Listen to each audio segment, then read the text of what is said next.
Si me permiten, déjenme saludar al maestro Ricardo Sevilla, periodista de larga trayectoria, columnista, escritor, fundador y conductor de su espacio en YouTube, Los Datos Duros, orgullosamente miembro de esta familia sin censura, terror de los fachos en la X, antes Twitter. Mi querido Ricardo Sevilla, hay tanto de qué hablar. Por cierto, te voy a pedir un poquito de paciencia. Si en algún momento inicia el discurso el presidente Andrés Manuel López Obrador en el marco del 86 aniversario de la expropiación petrolera, un evento en el que se está llevando a cabo en estos momentos y te pido por favor que me tengas un poquito de paciencia, pero híjole, a ver, maestro Sevilla, ¿por dónde le entramos?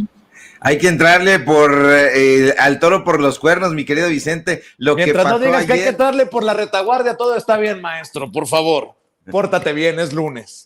Yo me porto muy bien y sobre todo ahora que es festivo, este día sí hay que conmemorarlo con todo, porque la expropiación petrolera, nada más ni nada menos, he estado recibiendo algunos mensajitos ahí diciendo feliz día de la expropiación petrolera. Yo lo celebro por todo lo alto y hay que celebrarlo haciendo periodismo. Hace rato que estabas hablando de nuestro amigo César Gutiérrez, estaba yo, voy a escribir un hilo sobre el que ya hemos comentado aquí, y le dije a César, oye, chécale ahí porque vamos a hablar sobre un tema de Salinas Pliego y el ejército, y entonces él me respondió, ya lo vi, está muy bien, está perfecto, entonces lo vamos a subir en un ratito, porque tiene que ver con lo que estábamos platicando la semana pasada, el viernes, el tema del representante legal de Ricardo Salinas Pliego, que era subdirector jurídico ahí en Banejército, nada más ni nada menos. Entonces, sobre eso podemos platicar, pero yo quisiera platicar, antes que otra cosa, mi querido Vicente Público Memorioso, sobre lo que pasó el día de ayer, domingo. Oye, Richard, ¿puedo hacer una aclaración antes de que le entres? Porque ayer tuvimos un buen agarrón en el análisis post-debate chilango. Yo dije que claramente había ganado Clara Brugada el debate, pero que yo hubiera querido que noqueara a Santiago Taboada y que no vi un gancho al hígado tipo Julio César Chávez del que no se levantara Santiago Taboada. Esa es una opinión muy honesta de mi parte, muy personal, pero que no quede duda. La que ganó el debate fue Clara Brugada, porque tenía que haber ganado además Santiago Taboada por knockout, porque va abajo en las encuestas y no lo consiguió. Hago la aclaración porque muchas veces el fuego amigo se viene encima diciendo, le estás, no, a ver, simplemente yo hubiera querido que Clara hubiera dejado en la lona al corrupto líder del cártel inmobiliario Santiago Taboada. Hago la aclaración, Richard, porque ayer don Jacobo de Notición en Redes dijo, el que no vea que fue una putiza a Santiago Taboada ha de tener algo panucho en el corazón.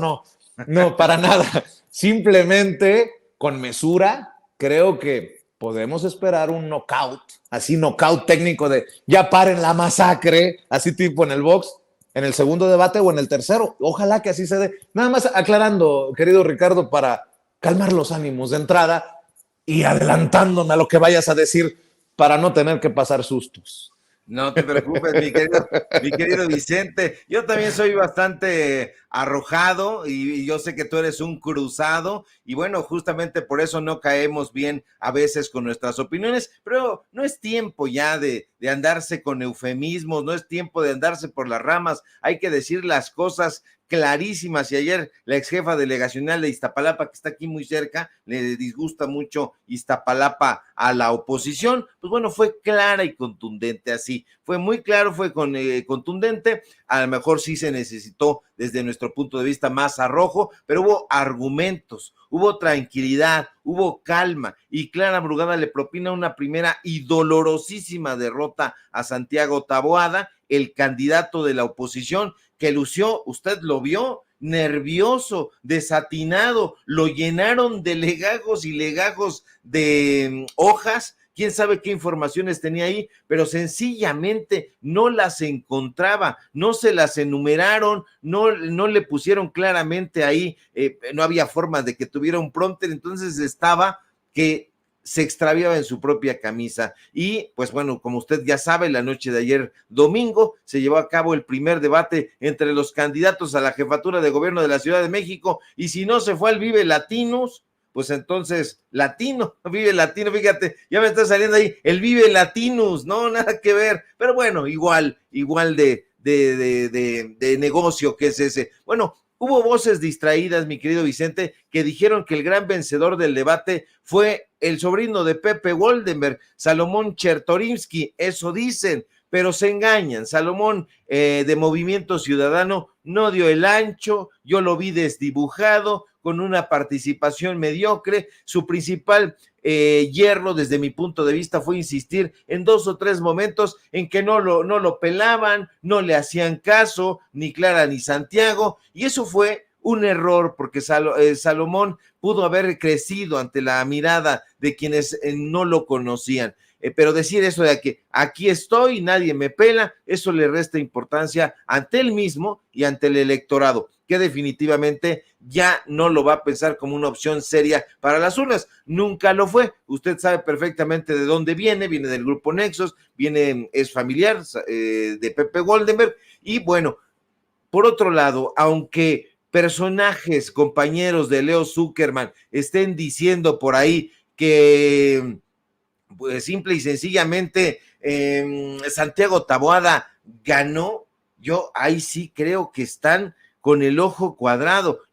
¿A qué personajes me refiero? Que son compañeros de Leo Zuckerman, no necesariamente a los que trabajan con él en Foro TV, sino los que trabajan ahí en el Pasquín Excelsior. Una de las plumas más anodinas, columnistas de ese Pasquín, se llama Adrián Rueda, y él piensa, así lo escribió hoy en ese Pasquín, que Santiago Taboada mostró buenos reflejos para quitarse los golpes que le propinó Clara, y la realidad no fue así. La realidad, muy distinta a la que imagina la oposición, fue que Taboada estaba perdido, desbrujulado. Clara le dijo con todas sus letras, y eso fue contundente, que a ellos se les había caído el negocio del cártel inmobiliario, y no se equivoca, porque esa es la dura realidad, y los afectados por el cártel inmobiliario de Benito Juárez pueden dar testimonio fehaciente de eso. Brugada le dijo a Taboada que hace poco se les había caído toneladas de cemento encima del metro, y así es. Ahí están las notas de prensa para quienes las quieran consultar, para quienes las quieran entender, y si no, pues ni modo. Ahí está la realidad, esto no se puede tapar con un dedo. Brugada no se equivoca, Vicente, cuando le dice a Taboada que, pues, caray, si no le da vergüenza ser candidato del PRI de Alito Moreno, del PRI de Cuauhtémoc Gutiérrez de la Torre. Eso fue oro molido para Clara y una paletada de tierra en el primer debate de Taboada. El candidato de la alianza opositora está en la lona y no podrá levantar el vuelo desde mi punto de vista, porque todo mundo sabemos cuál es el modus operandi del cártel inmobiliario. Insisto, ahí están las investigaciones, no solamente de la Fiscalía, sino las investigaciones periodísticas. Todo mundo sabe que los panistas que han tenido secuestrada la administración de la alcaldía Benito Juárez, incluso cuando era delegación, se dedicaban a intercambiar favores económicos, favores mobiliarios, inmobiliarios, entre políticos panistas y las empresas constructoras. Eso no es una invención, la gente informada sabe perfectamente que el cártel inmobiliario se dedicaba a jugosísimos negocios, el negocio de entregar dinero o inmuebles a los propios funcionarios a cambio de recibir permisos. Ricardo, Sí. Perdón por interrumpirte, pero perdóname, andamos muy mal tú y yo, muy mal con nuestros análisis. Por favor, quiero que hagas mención de esto, porque es parte también de lo que surge en torno a un debate. Perdón por interrumpirte, Ricardo Sevilla, pero ve el tuit de Salomón Chertorivsky. O sea, no. O sea, para que no ¿qué pasa? ¿Qué pasa con estos cabrones?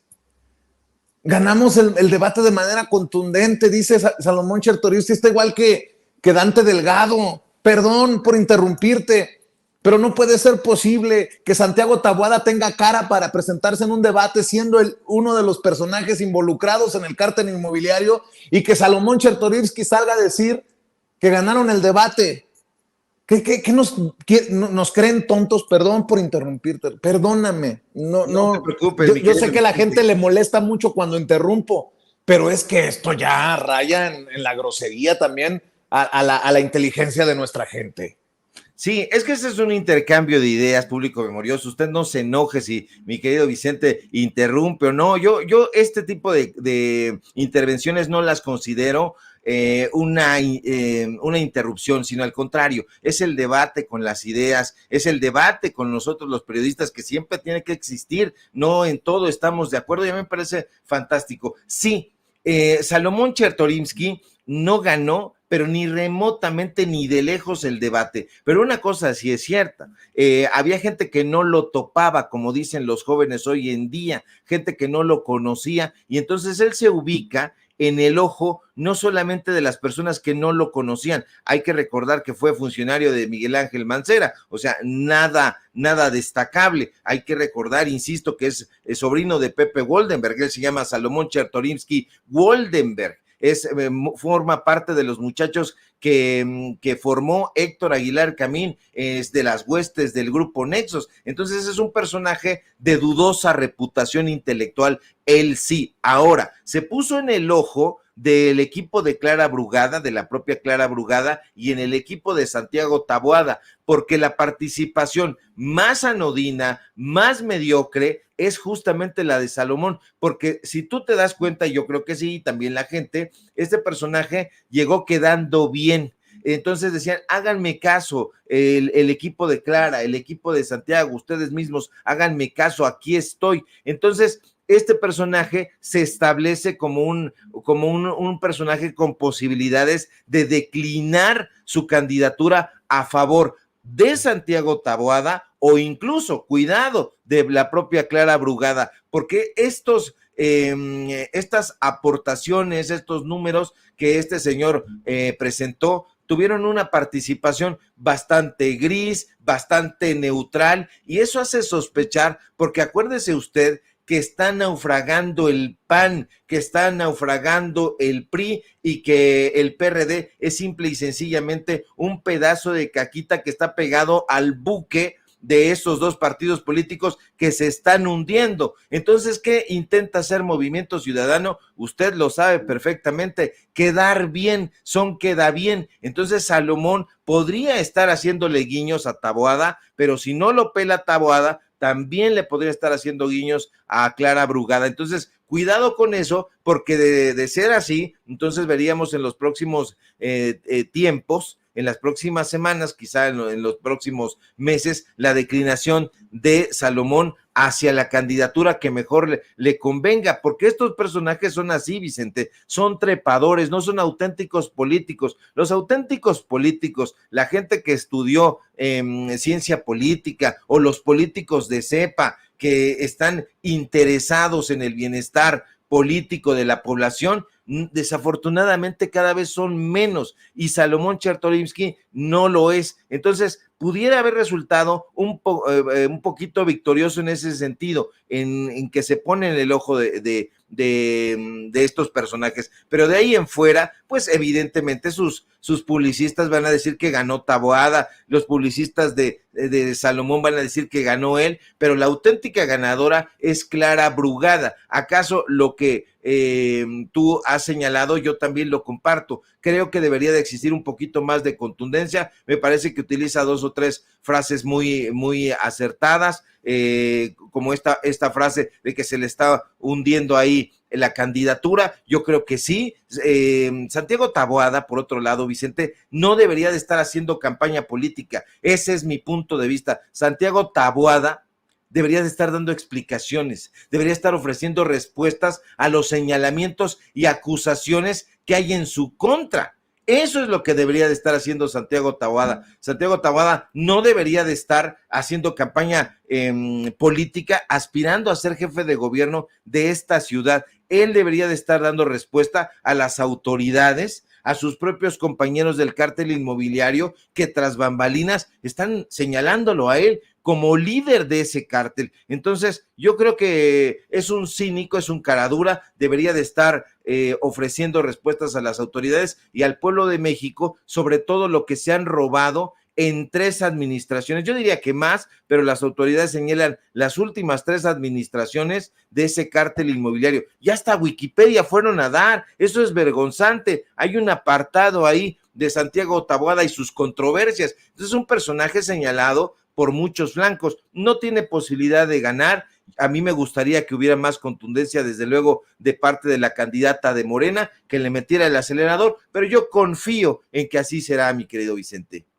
Y dices tú que Santiago Taboada, pues nada más agachó la cabeza. Es que no queda de otra. Ricardo, cuando te interrumpí, estabas hablando de todo lo que viene arrastrando. El propio periódico Reforma dice que básicamente falta uno de que caiga y se llama Santiago Taboada. O sea, ¿qué onda? ¿Cómo puede ser posible que la gente en la Ciudad de México vaya a ser tan despistada? Tan despistada, Ricardo Sevilla. Desafortunadamente, mi querido Vicente, la memoria es una de las piezas, llamémosla así, una de las piezas intelectuales más frágiles del ser humano, y justamente por eso hay que estarla motivando. Y entonces este trabajo periodístico también consiste en recordarle a la gente sobre todas esas tropelías que estos personajes, contratando a publicistas por muchísimo dinero, intentan evadir. Santiago Taboada es un personaje que tiene muchos recursos, y me refiero a recursos económicos y no a recursos intelectuales. Entonces es un personaje que quiere y sabe perfectamente llegar a los puestos que se propone. Yo creo que no le va a alcanzar para la jefatura de gobierno de la Ciudad de México, pero una tarea, insisto, del periodista consiste en recordar todas estas cosas que estos personajes han hecho. Sería muy bueno y deseable recordar lo que han hecho en la alcaldía Benito Juárez. Usted vaya, pase Calzada de Tlalpan hacia el sur de la Ciudad de México, vaya a las diferentes colonias y pregúntele a la gente, no nos pregunte a nosotros, pregúntele a la gente que ha sido gobernada de una manera miserable y trácala por parte de estos personajes, y le va a dar testimonio fehaciente de cómo su familia ha padecido al cártel inmobiliario. Pregúntele sobre la escasez de agua. Eso me parece una propuesta de Clara Brugada muy interesante, que haya esta ciudad que ella ha denominado ciudad del bienestar, ciudad de los cuidados. A mí me parece muy importante. Ella está proponiendo abastecimiento de agua, está proponiendo una red justamente de cuidado del agua, y que se provea a la población de la Ciudad de México. ¿Y qué es lo que está sucediendo? Vaya usted alrededor de la famosa torre mítica a preguntarle a las personas que viven ahí cómo no tienen agua. Entonces tiene que haber un programa, y eso es lo que está proponiendo Clara Brugada. Este programa se llama Programa Metropolitano de Rehabilitación, que son 11 fuentes de abastecimiento, si la memoria no me falla, aunque no se lo garantizo porque le digo, la memoria es frágil, pero está proponiendo eso. Es la potabilización de la Ciudad de México. Entonces, a mí me parece propuestas que se tienen que analizar, se tienen que discutir, pero desafortunadamente no lo van a hacer en el cártel inmobiliario. Lo único que va a haber son diatribas, señalamientos, injurias, descalificaciones, todo el paquete al que nos tiene acostumbrado la rampante oposición. Ricardo, te decía que el presidente Andrés Manuel López Obrador encabeza la ceremonia por un aniversario más de la expropiación petrolera. Vamos a ver y escuchar, si te parece, al presidente de la República juntos aquí en Sin Censura. Licenciado Andrés Manuel López Obrador. Amigas, amigos, ya está todo dicho. Si acaso podría yo nada más agregar la frase del general Cárdenas, según la cual quien entrega los recursos naturales de México a extranjeros es traidor a la patria. He dicho.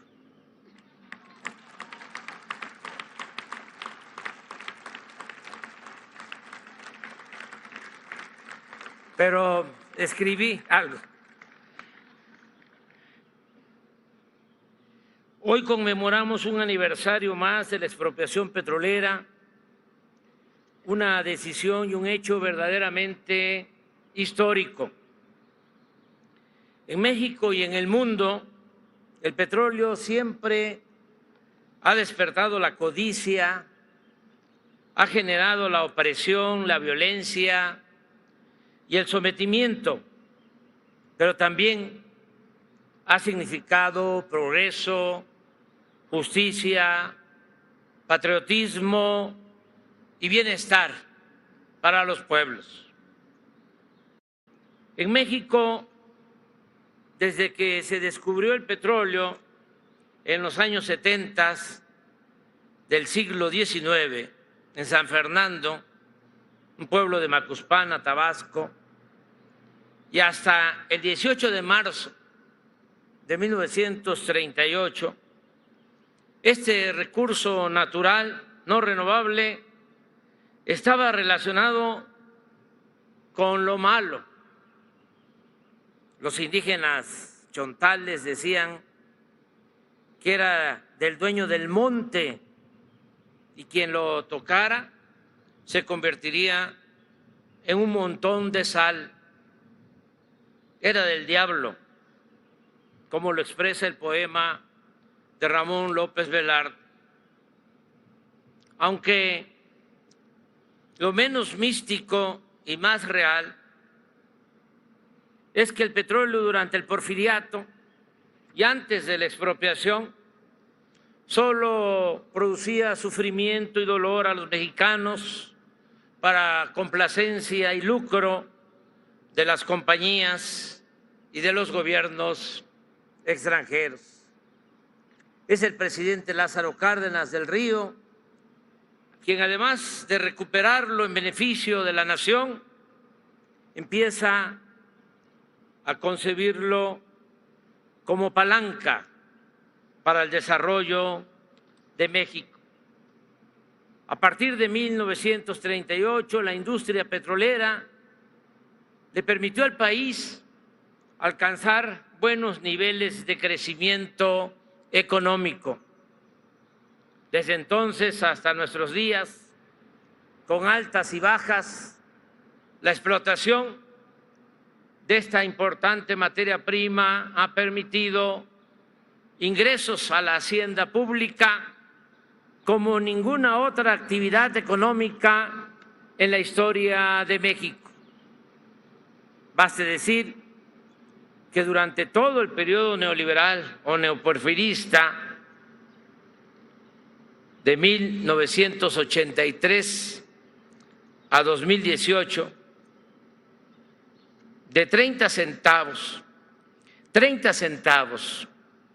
de cada peso del presupuesto nacional durante 36 años, 30 centavos de cada peso del presupuesto nacional provenían de la industria petrolera.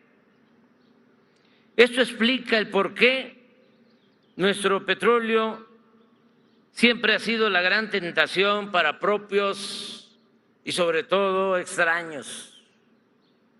Mientras unos presidentes de la República lo han querido privatizar de distintas maneras.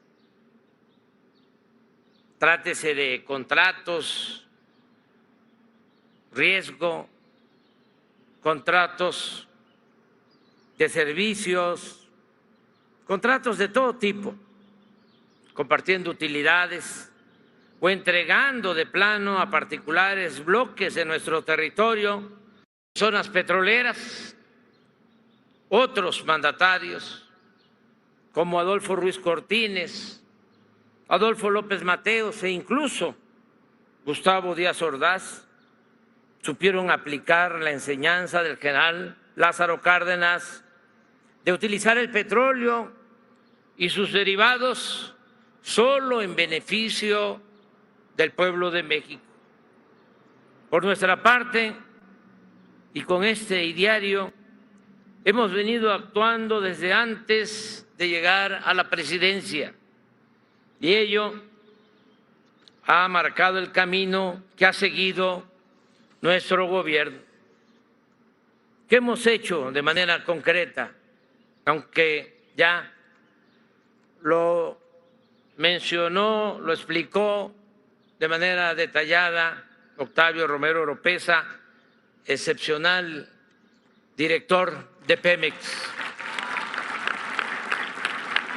Las palabras del presidente Andrés Manuel López Obrador en un aniversario más de la expropiación petrolera, y durísimo como inicia su discurso, querido Ricardo Sevilla, el que entrega los recursos de la patria al extranjero o a intereses privados es traidor a la patria, dice el presidente Ricardo Sevilla.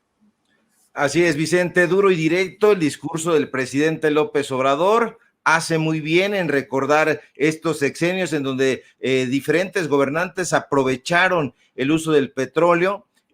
Hace un recuento rápido, muy interesante, se va al porfiriato, se explotaba en efecto en beneficio de una élite económica y política. Enrique Krause, pseudohistoriador, pues ha abrazado el porfiriato, lo ha defendido, pero la gente debe recordar que durante el porfiriato ocurrían cosas muy terribles y no habían cambiado las cosas prácticamente, salvo en pequeños aspectos hasta el día de hoy. De ahí que estos personajes hayan hecho esa defensa, pero la gente debe recordar que un 18 de marzo, pero de 1938, un día como hoy, el presidente entonces el general Lázaro Cárdenas del Río expide este decreto de la expropiación petrolera. ¿Y en qué consiste dicho decreto?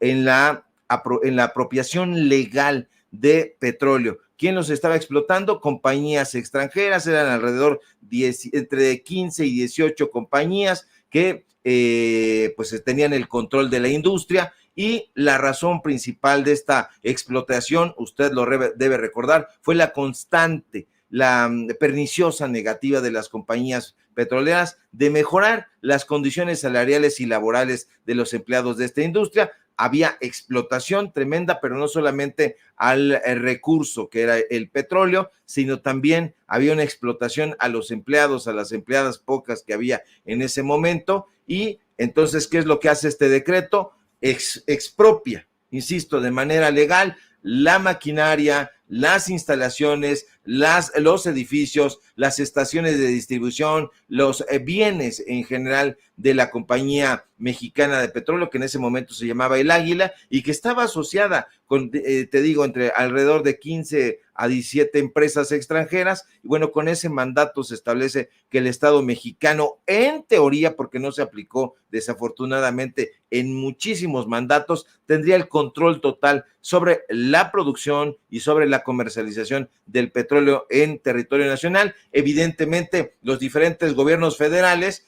aprovecharon todos estos recursos y se pasaron ese decreto por el arco del triunfo, y le daban todas las posibilidades a las empresas extranjeras. Afortunadamente, en 1938, que fue el 7 de junio de ese año, se crea Petróleos Mexicanos. Me gusta que reconozcan a Romero Oropeza, creo que ha hecho un muy buen trabajo al frente de esa paraestatal, pero pues bueno, no se había llevado toda esta exploración, explotación, refinación, usted lo sabe, comercialización, estaba entregada a los intereses de una oligarquía, a los intereses económicos de los extranjeros, y con la anuencia de estos intelectuales. En esa época no se cacareaba tanto el asunto de la inteligencia, de los intelectuales, los periodistas, simple y sencillamente eran ideólogos del régimen en turno, y todavía continúan esos ideólogos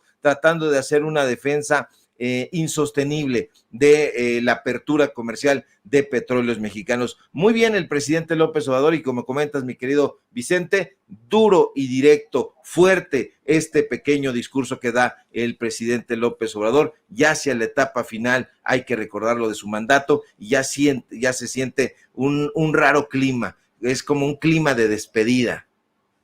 Ricardo, nada más para cerrar, para confirmarle a la audiencia de Sin Censura que no andamos tan perdidos, y tú lo has planteado, Chertorivsky está siendo posicionado para que pueda en algún momento declinar a favor de Santiago Taboada. Algunos dicen, iban tan en equipo que hasta iban de vestimenta similar Santiago Taboada y Chertorivsky.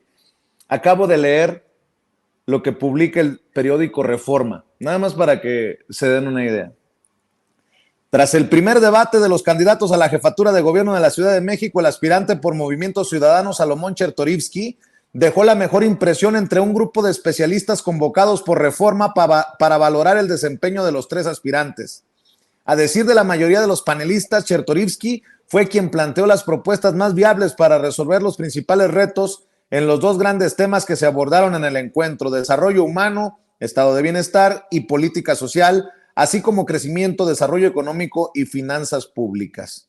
De acuerdo con lo que está publicando el Reforma, Chertorivsky habría quedado en el primer lugar, Santiago Taboada en el segundo y Clara Brugada en el tercero. Por eso lo importante de los análisis del maestro Ricardo Sevilla, para ser un contrapeso ante estos medios que ya sabemos que traen intereses, mi querido Ricardo Sevilla.